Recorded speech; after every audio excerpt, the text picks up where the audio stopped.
Занга аудио Монгол хүний оюунд хөрөнгө оруулъя. 100 грамм дурлал. Зохиолч Google-ийн соёл гэрэл. Хэн нэгэн надаас амьдрал гэж юу юм бэ гэж асуувал алдаа өнөө дурлаж хайрлсан бүхэн минь гэж огтхонч эргэлзэлгүйгээр хариулна. Гагцхүү үнэнд хэр төгөх бол? Улирал-улирлын хатан гих намар, олон өнгөтэй, олон ааштай, үзэмж төгөлдөр, тийм төгс хайр байдаг бол гэгийн тунгалаг энэ амьдралд бидрэхгүйхэн шиг туулгасан да. Нэгдүгээр бүлэг. Нэг ангийнхан. Манайх гэдэг айл амтан хүн сэрэг хотын захын дүүрэгт амьдардаг билээ. Төв талбайд хөгжим дуу цангинаж хүүхэд залуус холгисон баярын уур амьсгалаар өнгөлсөн зуны адаг сарын дэлгэр сайхан өдөр байлаа. Сургуулийнхаа царайлаг охтын тоонд багтдаг гэдгээ дэндүү сайн мэддэг би ангийнхантайгаа төв талбайн хойморт зассан тайз хаваар толгой гэдгэр хараа дээгүр алсыг ширцэн шиг холхон байлаа. Зөвхөн биеч биш, манайхан бүгд жаргалтай, хөөртэй байсан юм. Тэр дундаас би бүр илүү жаргалтай байсан байх. Учир нь онгон зүрхний минь эзэн охтын хайрыг булаагч онцсварлахтан ангийн хүү дүүл баяр гараас минь атхан цаг үргэлж хамт байсан билээ. Тас атгалцсан хөөрхөн гараа битэн хоёр сурагчийн хормогч гэгээхэн инээдэр халахлан харц солилцсон. Дэндүү жаргалтай бидэн хоёрт нар хүртэл атаархаж байсан гэмээр. Төгсөгчдийн хонхны баяр өндөрлөж залгуулад илгээлтийн эцдийг үдэх үйл ажиллагаа эхлэв. Нөхдөө, өнөөдөр бид бахтам сайхан түүхэн үйл явдлын гэрч болж байна. Энэхүү мэдээг та бүхэнтэй хуваалцаж байгаадаа би маш их баяртай байна. Манай сургуулийн төгсөгчдөөс анх удаа илгээлтийн эзэн анги төрлөө. Энэ бол иш дорж багштай 10-ын В бүлгийн төгсөгчд юм. Та бүхнийг тайзнаа гүн хүндэтгэлтэйгээр урьж байна хэмээн хотын дарга сүр жавхлантайгаар зарлалаа. Нүд гэлбүүлсэн хурц нарны туяаг гарын алгаар сүйдэрлэн намайг хамгаалж байгаадаа дүл баяр тун дойдгор цагсахаж.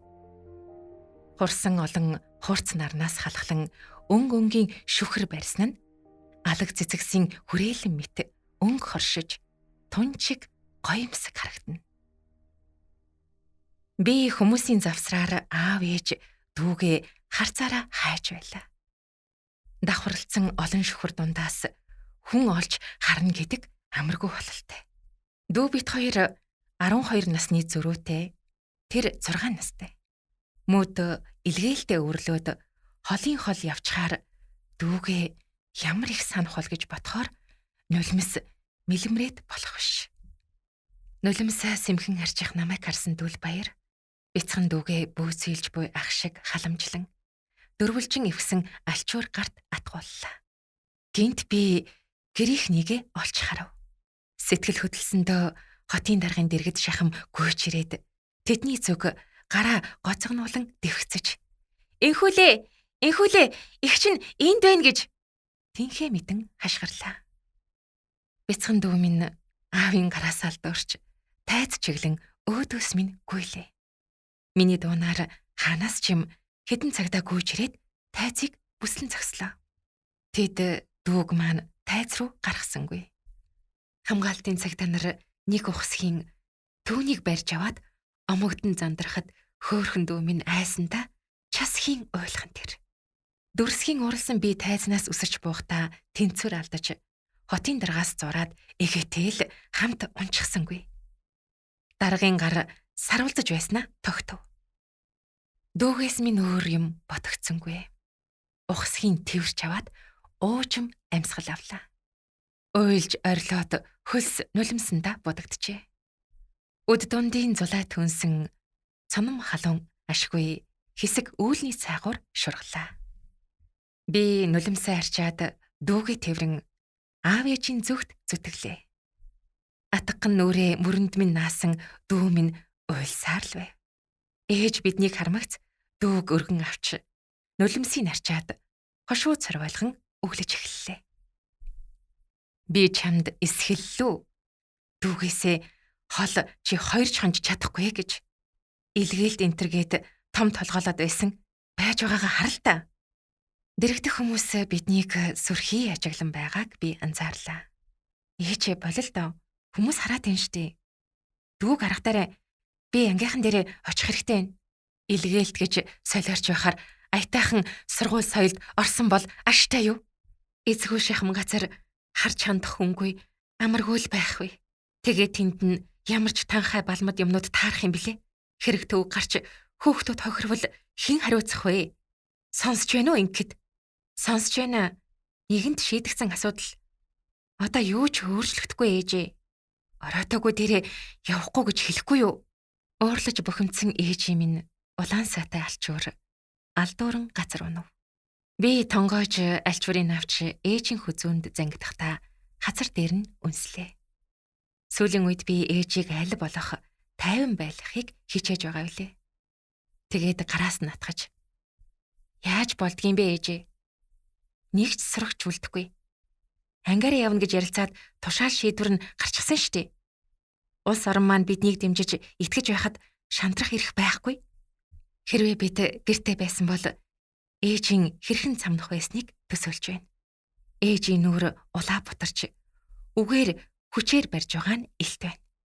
Чи эцэг нь ухаантай юм бол нэг юм хэлээчтэй. Бидний ард уулс ширтэн зогссон аав ээжийн огцом дуунаар зочин дав хийж. Чи ийм сайхан үйл явдал болж байхад юун дими юм ярина вэ? Охины минь нэр түүхэнд үлдэж байна. Улс их орныхоо бүтээн байгуулалт гар бие оролцох насанд хүрлээ шүү дээ гэж онцгой тайвнаар өгүүлв. За чи битгий сагсуур. Эзэнгүй тариан талбай дээр эзгүй хитэн хүүхэд аваачиж хаях гэж байхад сүртэй лооцсон шиг юм бураад байж гин. Алив гэрлүгөө явъя. Хари. Чи хүүгээ аваад харж вэ. Би энэ арга хэмжээг дуусгаад багш удирдлагуудтай нь уулзчаад охинтойгоо хамт харийг юм. За өөрөө мэд би явлаа шүү. Халуунд хүүхэд хэцүүдлээ. Бид хоёр тэднийг далд ортол хараад зэрэг санаалдлаа. Тайзан дээр юу болж байгааг анзаарсангүй. 10 дугаар анги алтан медальтай төгсөж байгаа тэргүүний сурагч. Ангийн дарга Дүл Баяр үг хэлэн химэн хөтлөгч уянгалуулан зарлахт би тайз руу гарч ангийнхныхаа ард талд байраа эзлэн зогслоо. Хүмүүс алга ташин баяр хүргэж Дүл Баяр тэр минь үг хэлэхээр чанга эргч рүү төглөө. Бяцхан зүрх минь хүчтэй цохилж хайртай залуу минь гэж бодоход бардам намаар бахархах сэтгэл төрж байлаа. Хотын дарга дориун зузаан хуудас цаасыг хүмүүсийг чилээн байж уншиж дуусгасан билээ. Харин Дүл Баяр юу ч харалгүй өөртөө итгэлтэй гал цогтойгоор үгээ хэлсэн. Эх орныхоо саруул төгс ирээдүйн төлөө бидний 35 залуус энд цугларан хэтийн зорилгоо тодорхойлж байна. Өвөө минь 1959 онд Атрын 1-р аянд оролцож над шиг хүүхэд байхдаа л туслах комбайнчин болж Орос мэргэжилтнүүдийг дагаж түлхүүр багажтай гүйж явсан гэдэг. Тэр үеийн залуус ч мөн бидэн шиг Монголын хувьсгалт залуучуудын эвлэлийн илгээлт өөртлөн ширхэг будаа шижир алтнаас жүнтэй урайндор хөл нийлүүлэн дууга дуулцхан намрын ажилд явдаг сайхан уламжлалтай байсан билээ. Бүгд хүрзээч барьж мэдэхгүй. Гурил будаа яаж буй болдгийг ч үзээгүй. Хөдөө талыг ч хараагүй тийм л танхил атар хүүхдүүд ирдэгсэн гэж буураа өмнө хуучлах дуртайсан. Мөн тэрээр хэлэхдээ намрын тариа салхинд борлож салхинд хэрхэн шаагдгийг дэрэгдээс нь харсан хүн л илүүтэй мэдэрдэг гэдэг. Алган дээрээ тариа цайруулж хурын шим газрын уургийг таньж чадсан нь дүд ойлгоно. Илгээлтийн 3 сар минь бидэнд 3 жил шиг үлдэж, түүхэнд маань 30 жил шиг хадгалагдаж, хизээд мартагдашгүй ашид сайхан дурсамж болон үлдэн гэдэгт итгэлтэй байна. Хурсан олон нижгэнтэл алга ташин талбайг дүүргэн баярын уухай араас нь хатаалаа. Дараа нь тэргүүний сурагчдыг шагнах шагналын хор бууж, нэгэн томоохон компаниас сурагч бүрт гарын бэлэгч ирсэн байв. Ангийнхан маань бүгд баяр хөөрөөр дүүрэн догдлол тэмүүлэлтэй харагдана. Энэ өдрийн хамгийн онцгой чухал хүн бол Дүл Баяр байсан юм. Түүнийг харсан бүхэн том жижиггүй магтан сайшааж урмын үгээр мэлаж байлаа. Бидний ирээдүй ийм сайхан ухаалаг болж байхад юунда санаа зовох билээ? Энэ хүүд маш их ирээдүй чадал ухаан байна да. Энэ залуус л одоо их зүйлийг өөрчилж, улс их орондоо ихийг бүтээж чадна да. Би ийш тийш үсжилгүй номхон команд авсан мэтэл загсаж байлаа. Ашгүй багш сургуулийн удирдлагуудаас хинэнч над дээр ирж зэмлсэнгүй өнгөрөв. Энэ нүсэр соёл хизээ дуусах юм болоо. Хэрв үнэхээр л маргааш явах юм бол бидэнд бэлдэх, хийх зүйл их л байлтай хэмээн дотроо би димээл бодлого бодно. Дөлөө намайг анзаарах сөхөөгүй томчуудтай гар барин ярилцсан цогсно. Гинт гарт маань нэг зүйл атгагдахад гайхан харц өргөвөл манай ангийн баян айлын хүү соронзон марлайтал инээмсэглэн зогсож байв. Атгуулсан зүйл нь тод гялгар цаастай чамин чихэр байв. Би өөрийн ирэхгүй нүүр дүүрэн инээмсэглэлээр хариу бариад хав. Тэрбээр миний дэргэд зайчлан зогсоод чихэр хүлхэн гараа халаасандаа шургууллаа. Захирмаа, хөл чинь жилж байна уу? Биднийг ингэж зогсоох ямар хэрэгтэй юм бэ? Энэ нэг илгээлт гэдэгт нь явахгүй хүүхдүүд байгаа штэ гэхт нь амдах чихэр арайтай л унчихсангүй. Түүний хайнга хуурай өгөнд би итгэж ядан том харлаа. Юу гэнэ? Ангиараа явна штэ. Одоо ийм юм ярина гэдэг чинь юу гэсэн үг юм бэ? Явахгүй хүүхдүүд байгаа штэ. Ангиараа явна гэдэг чинь зүгээр л жүжиг. Би хувьдаа явахгүй. Аав намайг гадаадад сургуульд явуулна гэд аль эрт шийдчихсэн.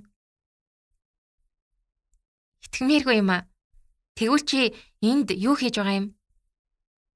Би ангиараа явна гэж удаад зөвшөөрсөн. Битгий худлаа яриарай. Чи дөлөөг явж байгаа болохоор л явж байгаа эзтэй. Үүнийг бүгд мэдэн штэ. Тэр жах уу? Хүүхдүүд бас над шиг ангиараа явна гэж хөөрөөд ийм шийдвэр гаргачихсан болов? Урам хугарчлаа.